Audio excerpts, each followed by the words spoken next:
And so we're going to move on with the series that I began last week. I see something you don't see. And the whole part of that is because we live in a time, just to recap a little bit, we live in a time where things are how can I say, there's a lot of spiritual stuff that's going on. I pointed out that there's spiritual war going on that you just don't see. It's in a different dimension. It's going on right around us, but we don't see it. And I pointed out, I took us all the way back. You know, I love teaching and taking things back to the beginning and pointed out where, hey, Satan's involved in all this and everything that's coming, everything that's going on, he's wrapped up in it. We got in Genesis and talked about that a little bit. Everything with these first, ended up 2 sermons. I thought I was going to do it in 1, but we're doing it in 2. Is that just trying to show everyone, hey, this realm, this whole dimension thing, it's real.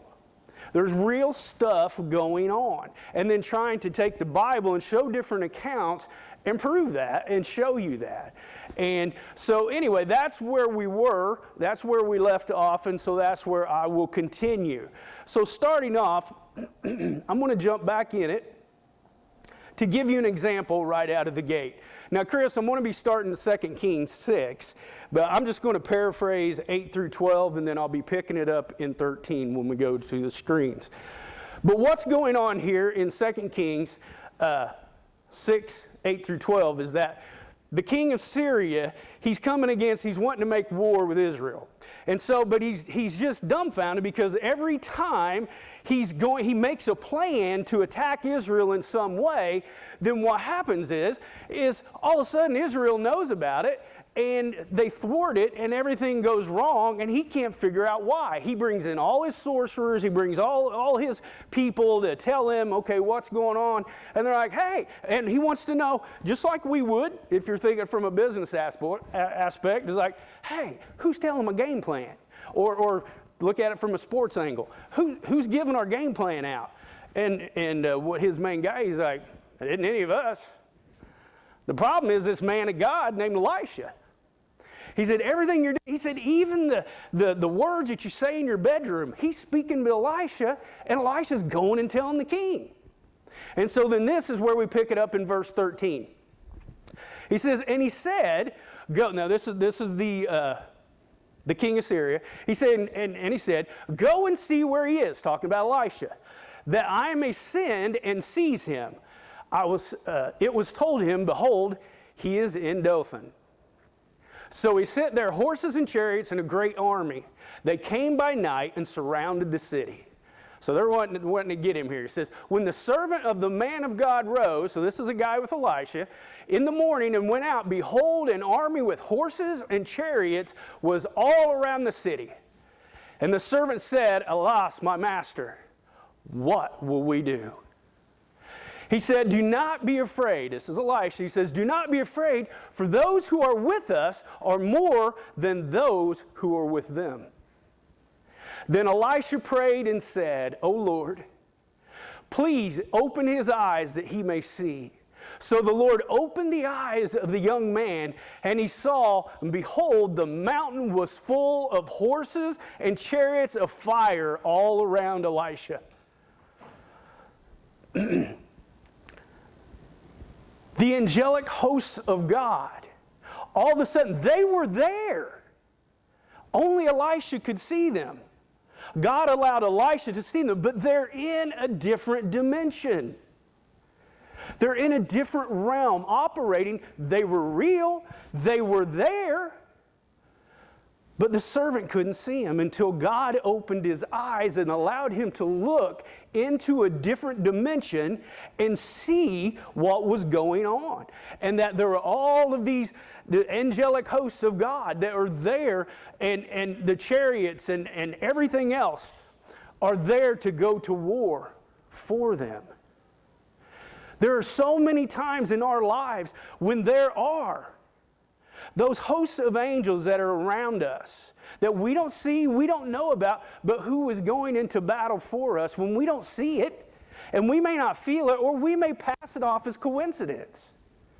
But God is working behind the scenes. And I'm trying to, with this is kind of where I'm going today, is try to get you to realize these are biblical things going on. And that is true then and it's true now. You just, in our three-dimensional world, you can't see it unless God would allow you to see it. I'll give you an example here. There's these things called, I'm going to get a little nerdy maybe, I guess, with you, but those, I don't call myself a gamer, although I grew up with video games. I came through the whole revolution of video games, so I mean, still love them today. 53 years old, still love video games. Okay, I got it all off my chest.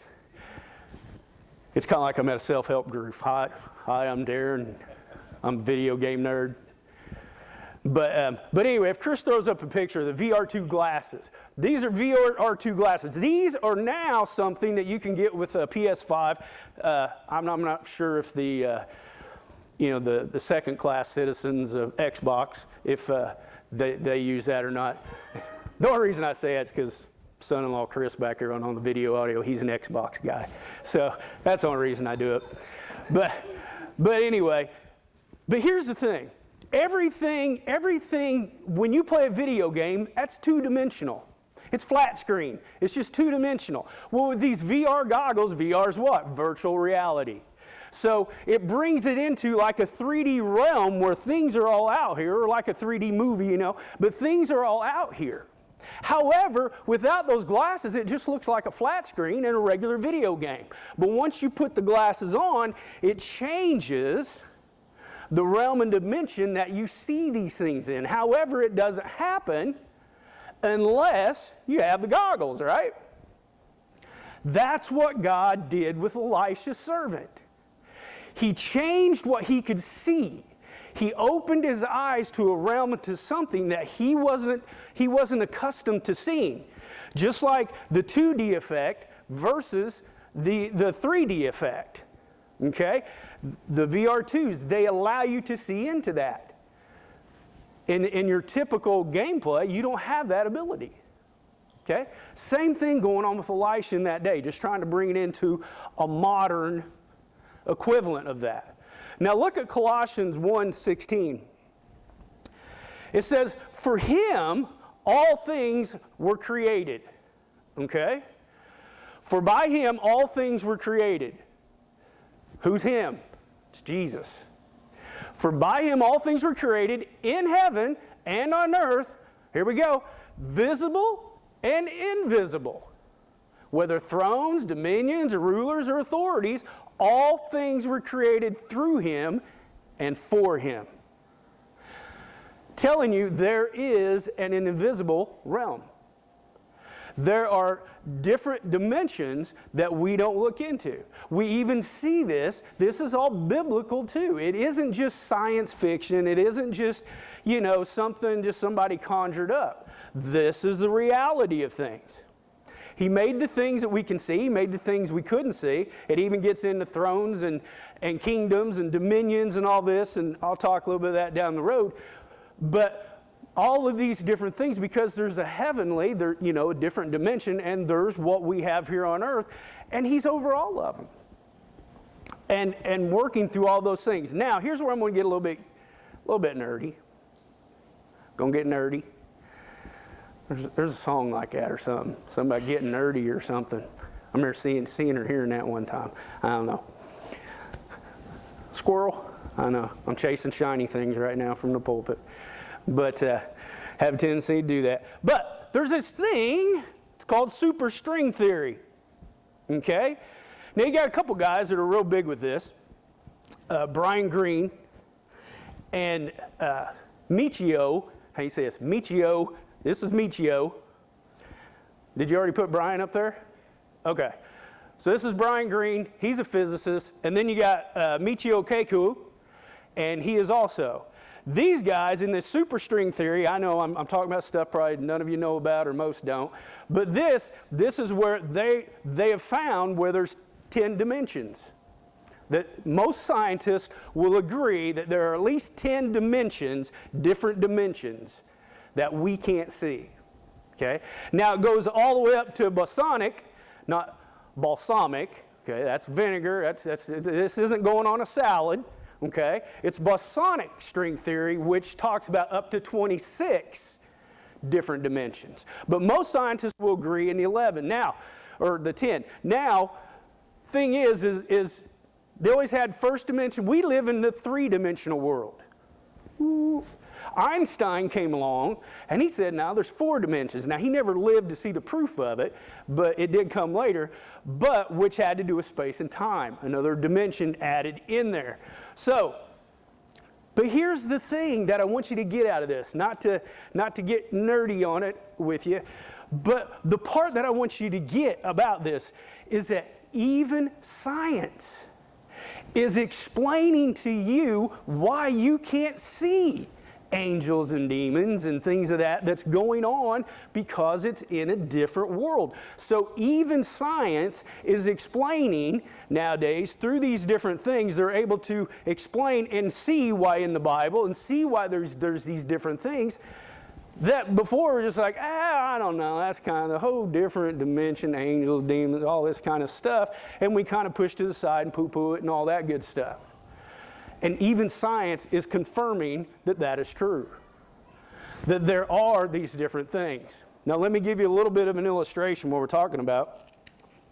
This first one here is, I talked about the video game thing. Last week I told you this is Bruce and Sally. Well, naturally Bruce and Sally aren't here this week.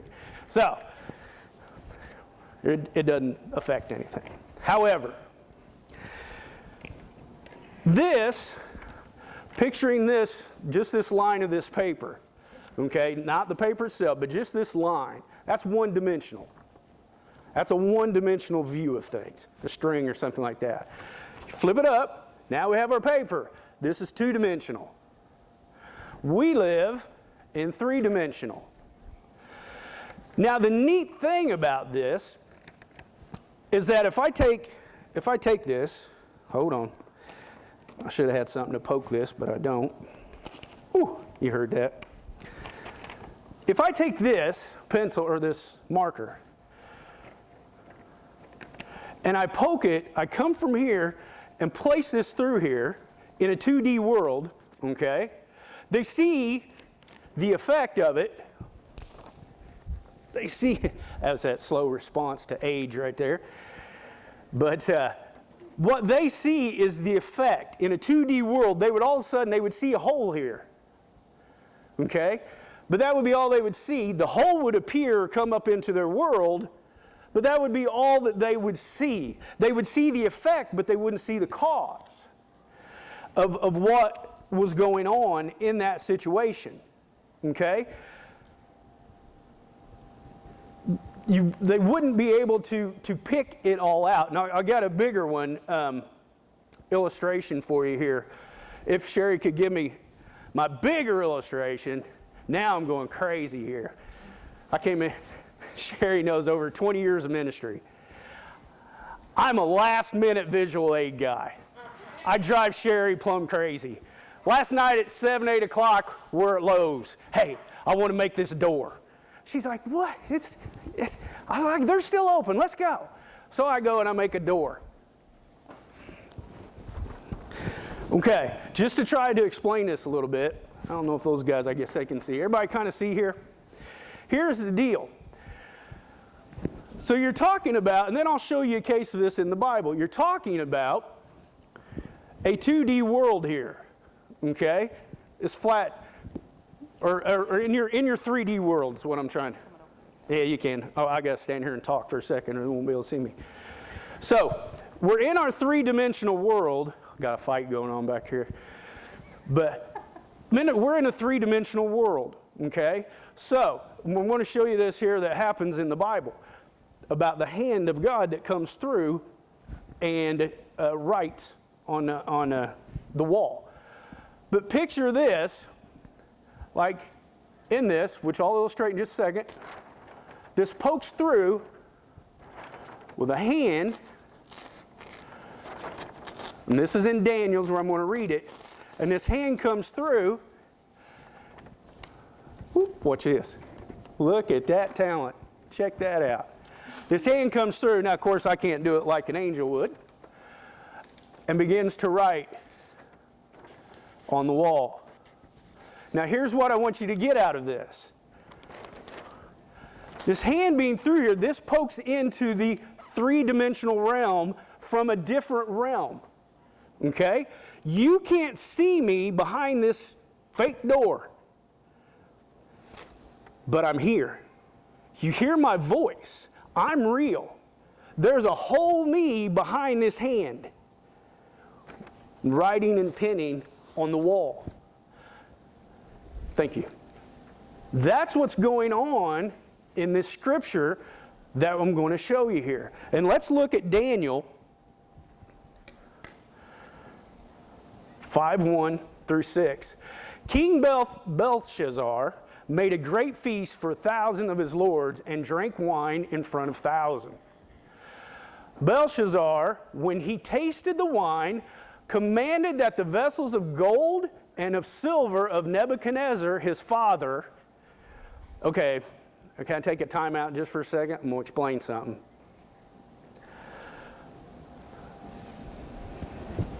Okay, because I'm going to go off on a little rabbit trail here just for a second. I'll come back. Many times, like there's different words. People say, hey, Trinity is not in the Bible. The word rapture is not in the Bible. It's not in there. I can't tell you there's a lot of words like that aren't in there. You see, because here it says that he calls Nebuchadnezzar Belshazzar's father. He's not. He's his grandfather. But guess what? Word grandfather isn't in the Bible either. And I'm just saying that to illustrate a point.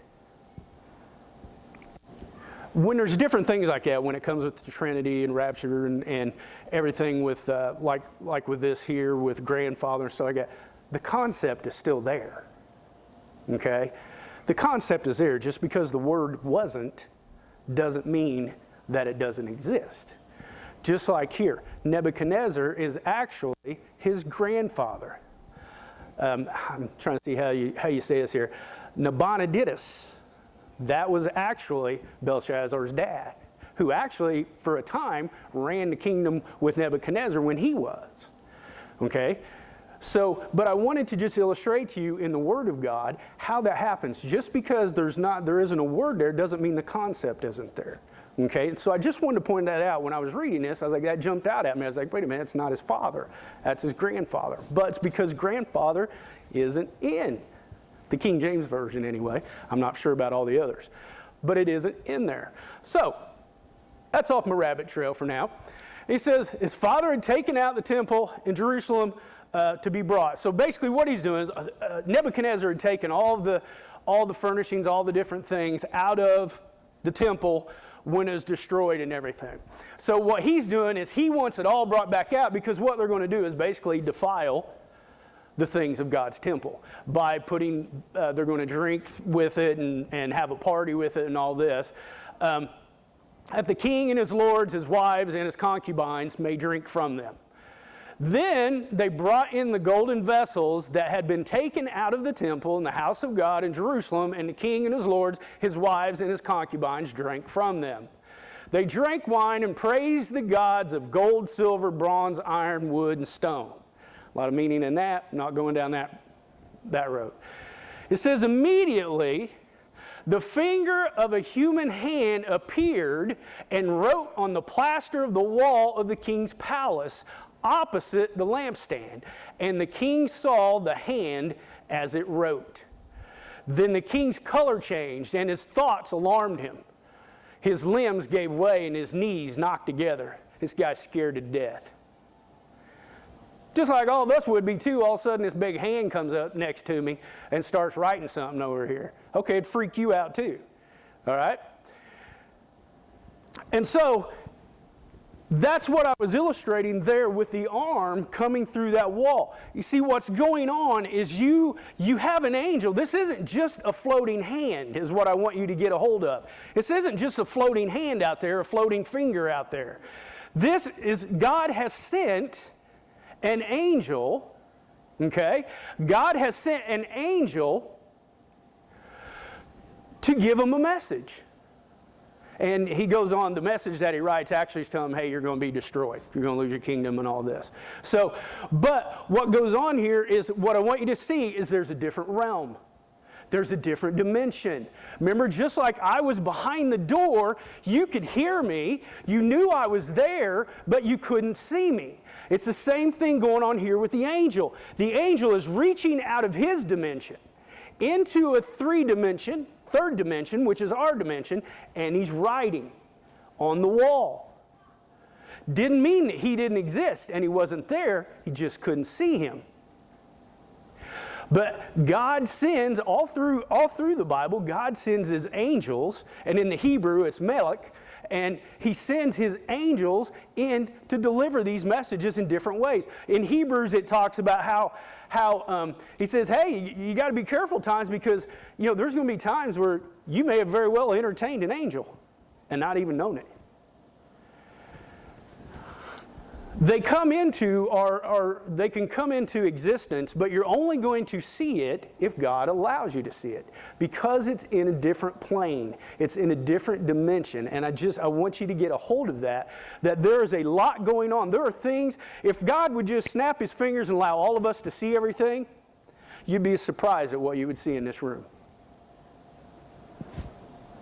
Now I'm going to shock you. You would see angels and you would see demons. Yeah. Why? Because they attach to all of us. There's always a war going on. You battle it. I battle it. Remember when I pointed some of those demonic influences last week, and we all go to the easy ones of drugs and alcohol and pornography and gambling and all the different things, and we all go to those, but then I threw out the ones that everybody pulls their toes up on the chairs, because then I went to anger, and I went to bitterness, and I went to jealousy, and I went to lying, and I went to foul language, all those kinds of things. You see, we don't want to talk about those things. See, because the majority of people don't struggle with the first set of things. So it's easy for us to point the finger at all those. Just like it's easy for us to look down on the drug addict, sleeping under a bridge with a needle in his arm. It's easy for us to look down at them from our ivory tower over here and feeling like we're better than they are. But you always have to remember, they're also a creation of God. And so we have to look at it from a broader spectrum, but those are influences, those are demonic influences in people's lives, and demonic influences are only there, folks, to destroy you. They are not there to help you. They are only there to intimidate you. They're only there to manipulate you, and then they are ultimately there to destroy you. Demonic influences are not your friend. They come, doesn't the Bible tell us that Satan can masquerade as an angel of light? They will come because the party feels good. It gets me away from all my stuff. Oh, well, this one did. How many times? Oh my gosh. Whew. Walk into church. Oh, look at them over talking. They looked over this way. I bet you they're talking about you. You know they're saying stuff about you. Look at it. She's never liked you. He's never liked you. I bet they're saying something about you, right? They're whispering behind your back. That's what's going through your head. Who do you think's telling you that stuff? It ain't God. He's whispering, getting you all agitated. Guess what? Then you sit in a pew or you sit in a chair and you come to church and you are so disconnected already, you're not ready to receive anything from God because you're too busy about seeing the three over there that was talking happen to look your way all at the same time when you walk through the door, when really all it is, because if you're all sitting here right now and that door opens and all of a sudden the light comes in here, probably 98% of you are going to turn your head and look, see who come in the door. It didn't have anything to do with having a problem with anybody coming through the door. It's just because all of a sudden it takes your attention. It was just a few weeks ago, I had to redirect everybody because we had a kid over here doing stuff, and anytime you got a little kid doing something, a little baby doing something, everybody's like, oh, look at it, and they're all over here whispering, and and I'm up here, it's like, guys, I've been working for hours on this thing, and you're all back here worried about a little kid. And what did I say? I said, hey, it's just a baby. We've all seen them. But it takes your attention. Okay? Just like I say, the three over here talking happen to look your way when you come in the door, and because you've got an axe to grind with somebody, now all of a sudden you think they're talking about you. And it formulates, it runs wild, and what do you think Satan wanted to do? He wanted to distract you from receiving anything from God while you were here. And he did it through agitation. He did it through whispers. That's how it works, folks. That's how he does things to get you drawn away and pulled away from God, and he refocuses you. One of the things, one of my grandsons, Amber and Akeem's child, DJ, he's autistic. He's pretty good on the autistic side. But there's times where we have to refocus him. It's either that, or you can spend the next hour repeating Spider-Man. Spider-Man? Papa, Spider-Man? Spider-Man. Papa, Spider-Man. Spider-Man? Spider-Man. So you can either say, oh, yep, Spider-Man, I see that, Jazer, and then redirect him, or you can spend the next, like say, a half hour just repeating Spider-Man with him. There's good things with that, like we do in that situation, but what I want you to understand from a demonic side of things, that is what Satan is continually trying to do, is redirect you. Come on. Why do you think when we just went on a trip, a family trip down to Gatlinburg a few weeks ago? You've went on vacation. What do you see all along the interstate? Billboards. Why are the billboards there? To redirect you. To get you to look at something, to get you to veer off the path and go check it out. And then by the time you get home, you've spent way too much money at Buc-ee's. That I may or may not resemble that remark, but that's what Satan does in your life. He redirects your thoughts. He redirects your mind to get you to go in a path that does not lead you to Jesus. In your actions, in your interactions with others, he's continually trying to do that because he wants to intimidate you. He wants to manipulate you, and then he wants to destroy you. That formula will never end. And that's where we have to be strong enough. So I'm trying to open your eyes to the understanding this is real, it's true, and it's happening to each and every one of us in our lives. Now let me give you another example of this happening, this whole different dimension, to bring it back to reality that this is a real thing. Let's look at John 20:19. This is after the resurrection. On the 2019. Yeah, that's a different one. That's the second one. I'll read it from mine, and then we'll go to 2026. It'll be after this one. Did you get it? Okay. On the evening of that day, the first day of the week, so we know it's Sunday. Jewish calendar. Sunday's the beginning of the week. You know, I know we've changed everything. I got into the whole calendar thing, blah, blah, blah, blah, blah. I won't do that to you again. On the evening of the day, the first day of the week, the doors being locked. Now the disciples are all together. Why are they? Well, let me go on. The doors being locked where the disciples were for fear of the Jews. Jesus came and stood among them and said to them, "Peace be with you." Okay. You're in a room. All the doors are locked. Now, all the windows are too.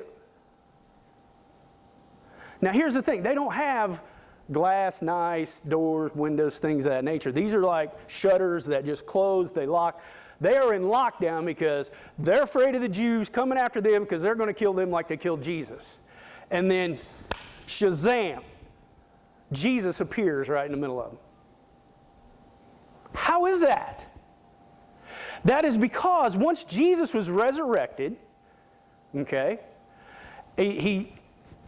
his body is changed. He has an extra dimensional body. It's flesh and blood and bone. However, it is not limited through the physics of a three-dimensional world like we are. He is now able, Jesus was there the whole time. Folks, Jesus is with you all the time. He is there, he can see them, but they can't see him. But when he chooses and he decides to step out of his dimension and step into their dimension, all of a sudden Jesus is there. That's how it happens. And then 26.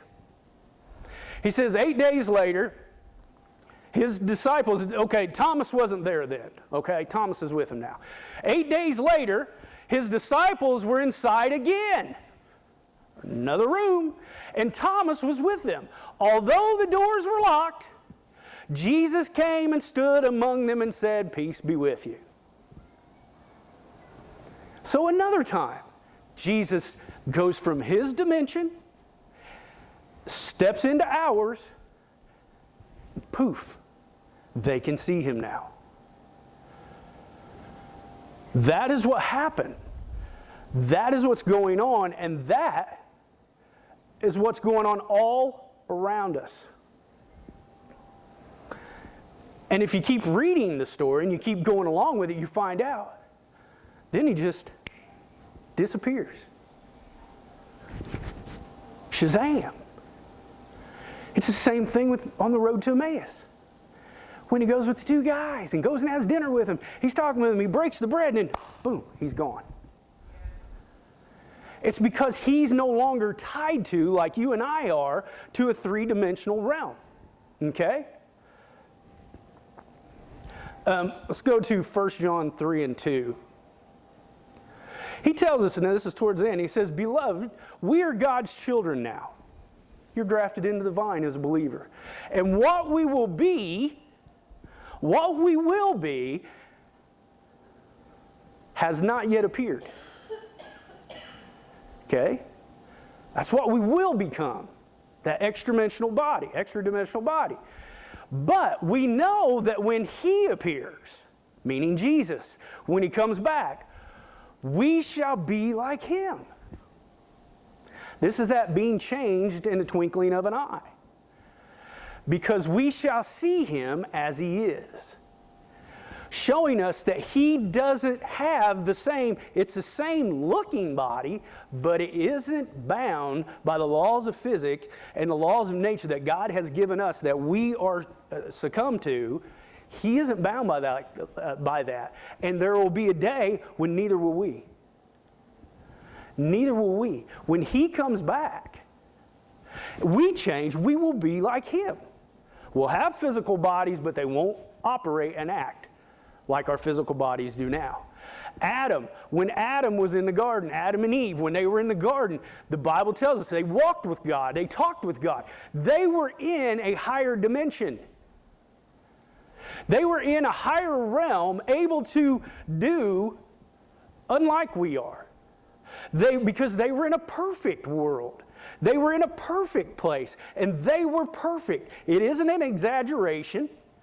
It's exactly the way it was for them. And the whole thing, as we go on and we see where they fall, we know that they're told, okay, you can't eat from the tree of knowledge of good and evil. Otherwise, what did Satan tell him? He said, otherwise, or God told him, he said, otherwise you'll die. And then Satan shouted, will you really die? And then when you read the scripture, well, they don't just drop dead. Hundreds of years later before they die. But God didn't mean physically. God meant that they would spiritually die that day. What does that mean? For them to spiritually die. The day they spiritually died was the day they no longer could see into those extra dimensions. They could no longer walk face to face with God. They were kicked out of the garden. They were no longer able to operate in that extra dimension or those extra dimensions because they succumbed. They were limited to now a sinful body. That's the whole reason why, because you say, yeah, but I came to Jesus and full of His Spirit and I'm born again. And yeah, you're born again, but the problem is you still live in a sinful body. So you are still limited because we did fall from grace in the sense from the beginning of where Adam and Eve were. So we were limited and not allowed to see into that realm unless God happens to open our eyes. But when everything ends for us, or Christ comes back, we're no longer limited by a sinful body. And I'm telling you, I believe this wholeheartedly. You know, when Paul even says to be absent from the body is to be present from the Lord. I truly believe for those that are believers, when you walk out of this body, you walk into that next realm. You walk into that next place where you know all those things that are going on. You're able to see and to be able to see the magnificence of God in everything that we don't see because you're no longer limited. And the reverse is true. If you don't know Jesus, you're going to walk into a place that you wish you never walked into. And so we can see how this whole place and this whole area, I guess, that I'm talking about with different dimensions, trying to show you that we have all of this going on. So the two things, I guess, through the course of this first part of the sermon, the series, is that one, it's real, and two, there truly are these different dimensions, and we can see it in the Word of God. So we can't say that we believe and stand on the Word of God, but then think that this isn't real, and think that this doesn't exist. It does. You just don't have the spiritual eyes to see it unless God allows you to see it. Okay? So, moving forward, I'm going to go through, next week I'm going to talk more about demons. The demonic side of things, I should say. I mean, it's nothing to sit and spook you, scare you or anything, because I'm taking a biblical approach to things, okay? So you can see and understand. This means, I mean, really you go back to the flood to understand the demonic side of things. Which means I'll have to go into the whole stuff about the Nephilim and all that. Okay? So we'll have to jump into that if you've ever been curious about the Nephilim. So we'll get into that stuff. Because remember in the very first, last week, I told you, I said there's a difference between fallen angels and disembodied spirits. Okay? We deal with disembodied spirits. Because a disembodied spirit is always looking for a host. It's always looking for a home. Angels have bodies, whether demonic or regular angelic. They have bodies. There's a difference. Okay? And then I'll end up rounding it out and we'll talk about angels and probably one thing that everybody wonders or one thing that everybody's questioned or thought said before, and I'll answer that question when we get to it, is do we have guardian angels? So we'll go there too. Just my little tease. Huh? You like that? So we have the guys get ready and we'll have communion this morning. I hope that you get something out of this and gain an understanding. You know what I mean? That's why I like to teach things, is because I want you to have an understanding. Because especially with this, it also gives you an understanding of why a lot of things happen in our lives.